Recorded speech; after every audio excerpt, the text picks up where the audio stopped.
Well, welcome to the Sunday podcast. Here we are at Scourged Earth, and one day. We got one day till the other cat takes office. Such a surreal day. Such a somber day. Such an apocalyptic day. First of all, hit the subscribe button. Yep, right there. Come on. I know you can do it. I know you're busy. Yep, right there. Hit that. Leave comments. Unless you're a troll, then you can go F yourself. I don't need it. But, today I'm going to have a show on the Biden legacy. And what did he really mean to America? And where do we go forward? I think the thing that astonishes me is, first and foremost, everybody says it is a failed presidency. And I can't think of anything farther from the truth.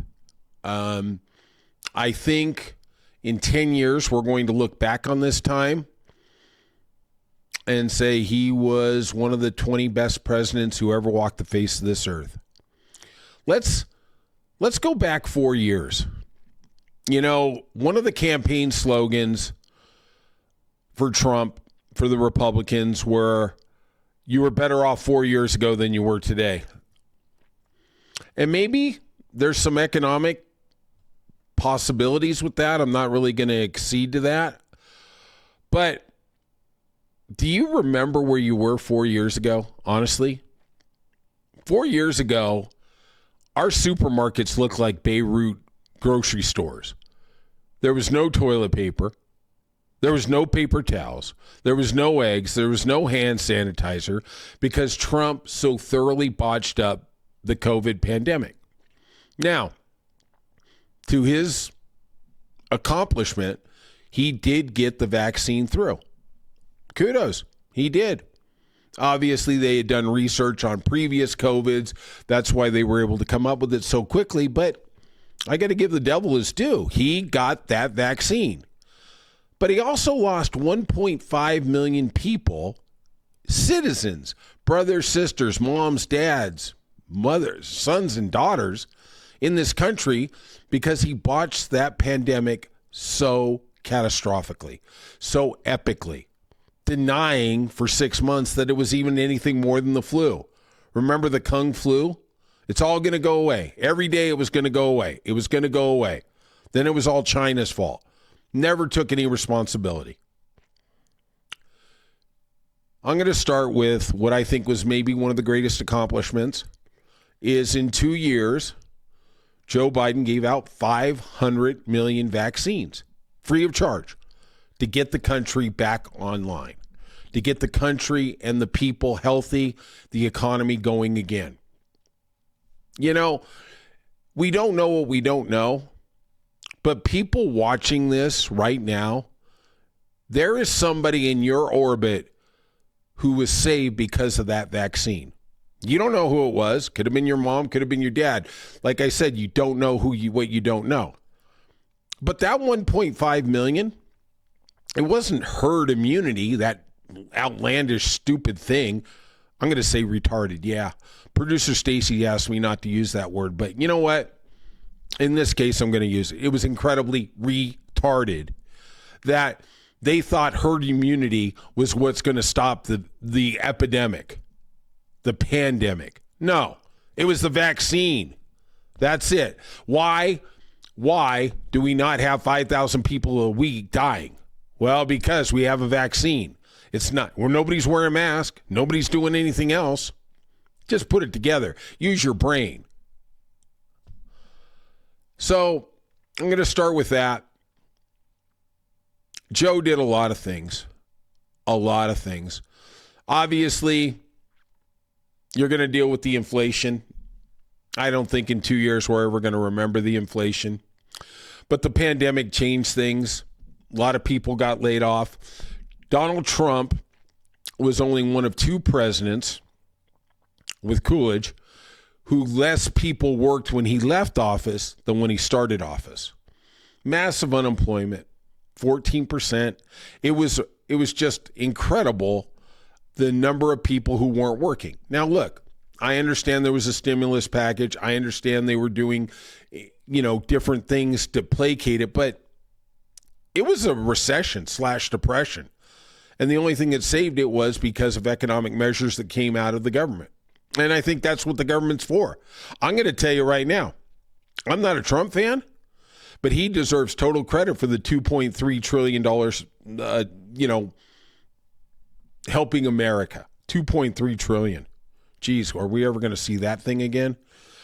And it helped a lot of people. It kept the economy going.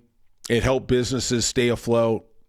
Unfortunately, it always seems like the big businesses are the ones who really benefited, not the small guy. The small guy always gets squeezed. They don't care. You don't give enough money. You don't donate enough money. You don't care. Sorry, you're next. See you later. Hey, they're giving out free towels at the homeless shelter. I guess the first big thing that Biden passed was the Inflation Reduction Act after the vaccines. It was a monumental piece of legislation. That started us really on the Green Revolution. The Green Revolution started towards the end of the Obama administration. Trump derailed everything, got going back on coal and fossil fuels. And 2022, the second year of the Biden administration, was the first year in our history that we got more power from green sources, such as solar and wind, than we did from coal. Which, man, as you see with Los Angeles burning, I think climate change is a real thing. We can sit there and argue about solar flares and all the other nonsense, but we are now seeing, and you see it through the Midwest, and I have friends on the East Coast, you're seeing more severe winter, you're seeing more severe summer, you're seeing more causalities going down. It's just pretty obvious. I think anybody with a modicum of intelligence would sit there and say, the world is changing. Weather is changing. It's not like we've ever seen before in the last 20 years.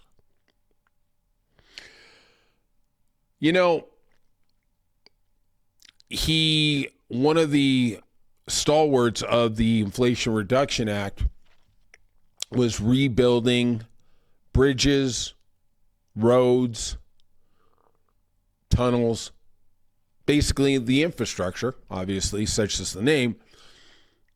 And one thing I get a little angry about with the Democrats is we just play too nice. We just play too nice.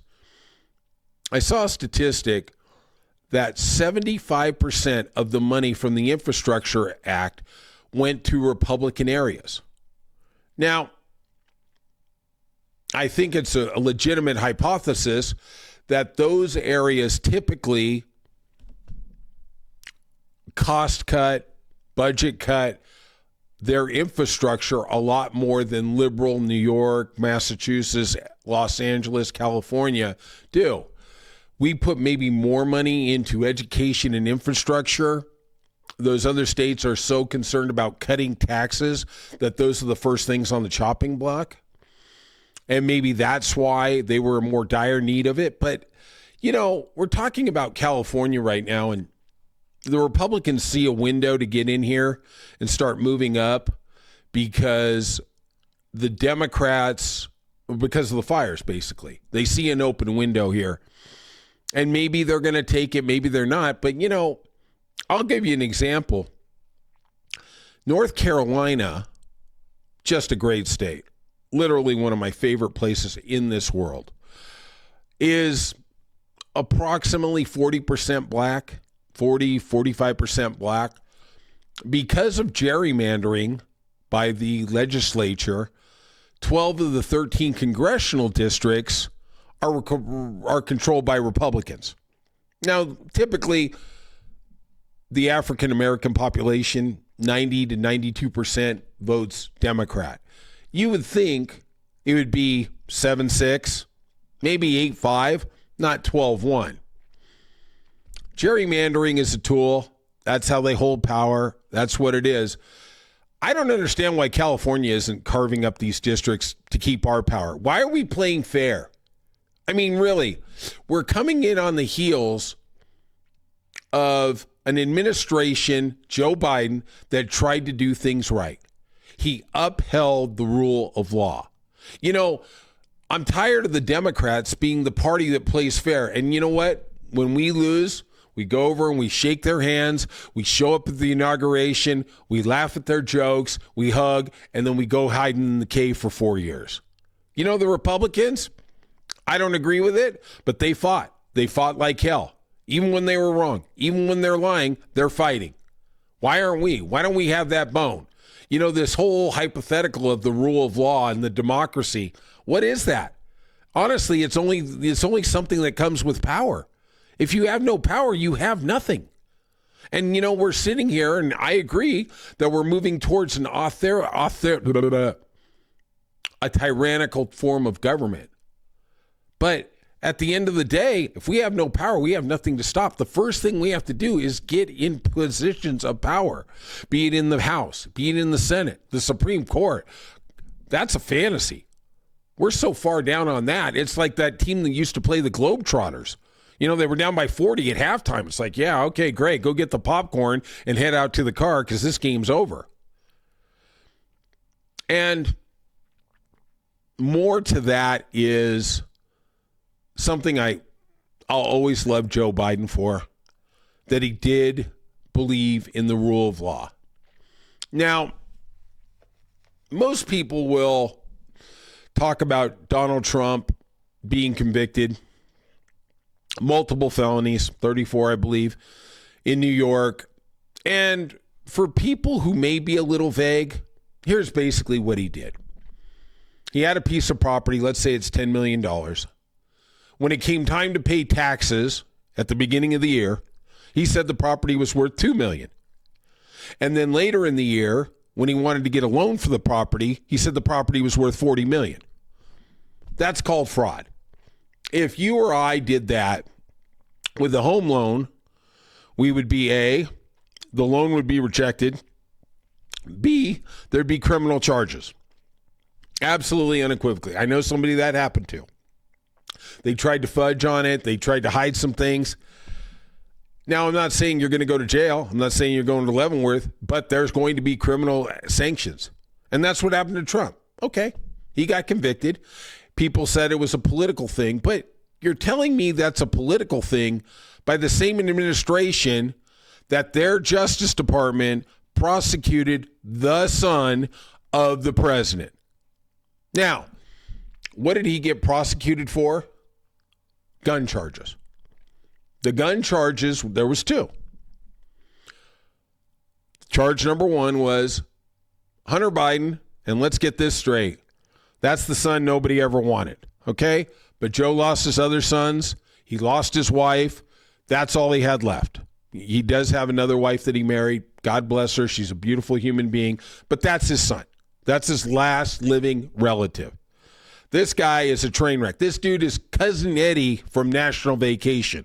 This guy is a train wreck on a train wreck, but he's like them all. He's privileged. He does what he wants. But tell me Don Jr.'s any different? Cocaine, whatever. He was on a cocaine bender, cocaine addiction. His girlfriend thought he was crazy. He might do something stupid. She took the gun from his place, threw it in a dumpster. Hunter didn't even know. Somebody else used it in a crime. They traced the serial number back. He said, I didn't know the gun was gone. In literally 99.9% that the owner does not know their gun is gone, they are never charged with a crime. He was. Crime number two, and this is the real rich one. I live here in California, and I read the statute. And basically, to paraphrase it, it's when you sign the gun form, you sign a clause that says you've never done drugs. You've never had an addiction. You've never been into rehab. I know plenty of gun owners in California. Let me tell you something. If it was about having one hit of marijuana, literally, California would have less guns than the country of England. It would be a zero-gun state. Sorry. Everybody's lying. Everybody. That was what they racked him up on. All right. It is what it is. Number two, the other thing I applaud Biden for is when the Inspector General's report came out, and it was very critical of Biden, he didn't quash it. He didn't cover it up. He wasn't like what Trump did when Brett Kavanaugh was up for the Supreme Court. Didn't do FBI background checks and quash the background report. He did them both, just so he can get his guy through. Was Biden a little old? Yeah. Was he a little senile? Yeah. Was he a good man? Yeah, I'll go to my grave saying he was. He was a really, really good man. Still is. God bless him. I hope he lives to 100. So he also passed the CHIP Act, which was bipartisan, but he initiated it. $50 billion to build new computer centers, computer chip makers, manufacturers. One in Ohio currently being built, one in Arizona being built, so that we are not so dependent on the semiconductors from Taiwan. Sounds like a great thing. You think MAG would be all behind it. Seems like that one seemed to slip through the cracks a little there, right? Another factor, Biden cut unemployment from when he took office in half by the time he left. We had a 50-year low on the unemployment rate in America. In 2022, he added 6.6 million jobs to the payroll of American corporations. That is a record that is not even closely assailed. I think the next closest was 5 million after the Great Depression. You know, we'll get into his foreign policy in a minute here. One of the other things that he passed was the American Rescue Plan. And basically what that was to help child poverty. I think they also term it, food insufficiency. There's some bureaucratic BS term that they use on that. Basically, it's for kids who have no food. And one of the ways he did this was to give food lunches, food to every kid in school. And I totally am for that. You don't want to be shamed when you're a kid. Kids are ruthless. They're more ruthless than the Taliban or a January 6th party that the Republicans are throwing in the Capitol. But I think every kid in this country, in a country as rich as we are, should be able to get a meal or two every day at school. No questions asked, just go in and get it. And the reason you can't just have it for special people is then they're going to make fun of the kid who gets the free meal. And the kid's not going to do it. If everybody gets it with no stipulations, we're going to feed a lot of kids. And as far as I'm concerned, that's all that matters. Feed the homeless, feed the kids, feed the veterans. Let's get it done. We're a rich country. We don't need to be effing around on this. We don't need people starving in our streets because some effing manufacturer wants to build another B-2 bomber. This one right here really hits close to home for me. I have parents. I'm lucky, luckiest guy in the world. My parents are still alive, but they're on Medicare. And my mom has had different medications that run anywhere of $7,000, $8,000, $9,000 a year. Her copay before Biden passed this, now let's get this straight. My parents are still Republican. Doesn't matter how much he helped her. They used to pay, I believe, anywhere between $8,000 and $10,000 a year in copay. And they had an upgraded prescription plan in Medicare. Well, Biden capped the cost at $2,000. That's $8,000 for my parents alone who are on a fixed income that they can save. That's their life. When you get it, most people watching this don't have any understanding about what a fixed income is. They think their job is their fixed income. But if you want to go hustle, you want to do a DoorDash, you want to do other stuff, you can make a side hustle if you want. But when you're elderly, you can't. That's it. Nobody's hiring some 78-year-old human being. They're not doing it. Just not going down. Unless you're going to be a greeter at Walmart. I don't even know. Does that still exist? So he passed that.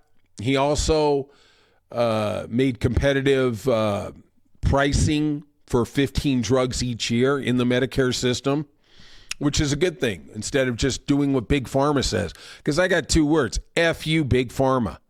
They are a money-grubbing mother effer. I'm telling you, we shouldn't be over there fighting with Ukraine. We should be fighting Big Pharma, but whatever. Another thing he passed was a sweeping crackdown on junk fees and overdraft charges from the banks and financial institutes. We've all seen those charges. You know, you look in your statement, you go to the ATM, they ding you for $3, they ding you for $5. That was costing, I'll try and use correct English, costing American consumers $4 billion a year. And he got rid of them. Another little highlight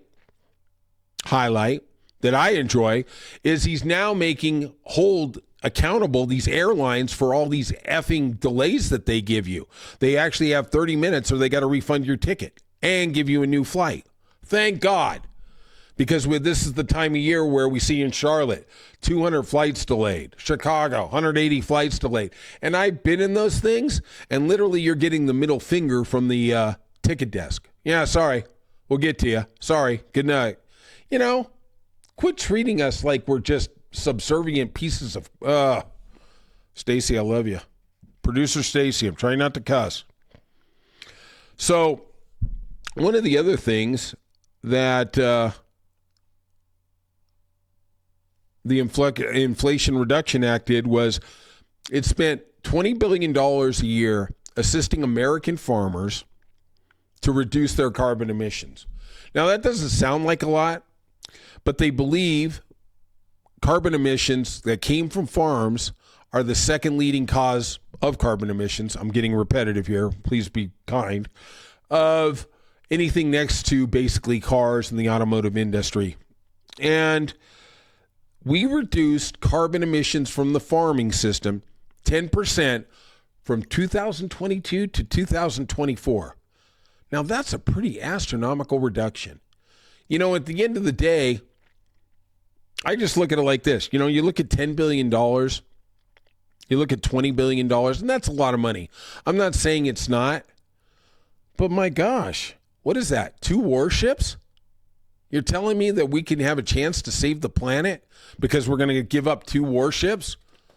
I don't know. Seems pretty stupid. Something in this is one of the things that's really close to my heart is out here on the West Coast, one of our favorite places to go to is the Colorado River. Obviously, it's a huge, huge river tributary. Starts up in Colorado, goes all the way down to Mexico. 7 states take water from it, California being one of them. And we have fought like the Hatfields and the McCoys over this water. This water has been the bane of our existence. We are fighting. We have places like Arizona that are growing alfalfa, which they're not making any money, but they can't lose their water rights. It's been an insane debacle. And Biden came in last year and he straightened it out. Now, it's only till 2026, which we're going to see what happens then. You know, it's amazing. The politicians, they only are able to move things for 3 or 4 years. I mean, can't we ever just come up with a solution for like 20 years? I mean, what's so wrong with that? Why is everything got to be 2 or 3 years? What, I got to get them back so they can vote on it again? I don't know. One of the other highlights, I think, of his administration was the student loan debt. And that has really caused a lot of ire out there in America. And let me explain what's really going on with the student debt. First of all, the 1.5 million people he was trying to alleviate their debt all made under $100,000 a year. And their student loan would only be forgiven if they had already paid in enough to cover the principal. I know somebody, and they had $70,000 in student loan debt. Now, this is like 15 years ago. And they paid $600 a month. Hold on a second. I got to rehydrate. They paid $600 a month for 15 years. You're looking at somewhere about $95,000 on a 70-year loan, on a $70,000 loan. And when they checked last year, their loan was only down to $60,000. They literally were going to have to pay for 25 more years to get that loan off their back. It's like, how ridiculous is that? Now, the argument that comes out from the right is, well, I had to pay off my loans. Nobody gave me anything for free. Oh, really? Hey, do you got a house? Yeah, I'm asking you got a house? Because if you got a house, you got free government money. You get to write off the first 18 years of payments because that's all interest. The guy in the apartment doesn't get to write that off. The guy in the homeless, he doesn't get to write anything off. He doesn't get to live, quote unquote, for free. Now, you could take umbrage with me saying free, but if you pay in $4,000 a month and you get a $4,000 write-off, I don't know. Call me crazy, but I call it free. I'm just using English here. I don't know. Let's go.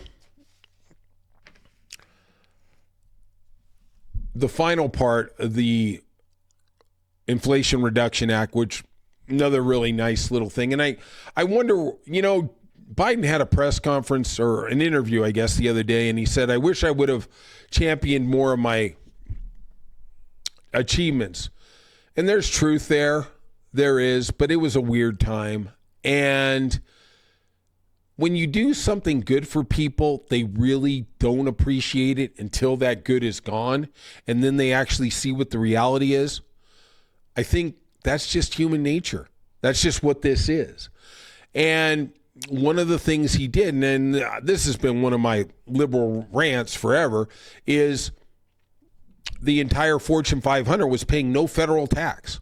The Targets, the Walmarts, the Facebooks, because what do? They make, let's just say, $1 billion. What they do is they take the money, they give it in bonuses, which is a write-off. They give it in salaries, which is a write-off. They build new stores. They do this. So net zero. So they don't have to pay taxes, even though they're giving the money in buybacks to stock. They're doing all this stuff to enrich themselves. Well, Biden, in that act, said that these corporations have to pay a minimum of 15%. Now, they're not going to actually give you numbers because they really don't release it. But I've seen estimates that it's anywhere close to $500 billion to $750 billion came into the Treasury just because of that act. I think there should be a middle tax cut. I think that they should take care of us average Americans because nobody really cares about us. We are literally lint under their shoes. The Democrats are after the poor. The Republicans are after the rich. And me and you, nobody cares. I'm not even sure I'm middle class. I got a microphone and a podcast. I don't even know what that makes me. It probably makes me dyslexic. Finally, let's go over the foreign stuff. Nobody cares. Nobody really does. I think the greatest achievement in most of our lives was Jimmy Carter with the Middle East peace accords. Nobody cares.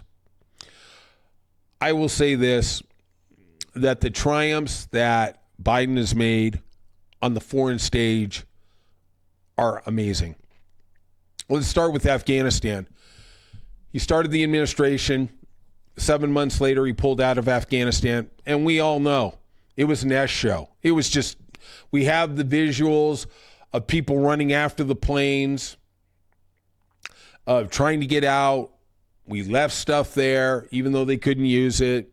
Blah, blah, blah, blah, blah, blah.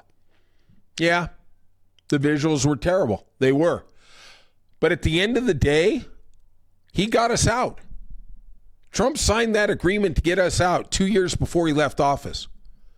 Obama talked about leaving Afghanistan.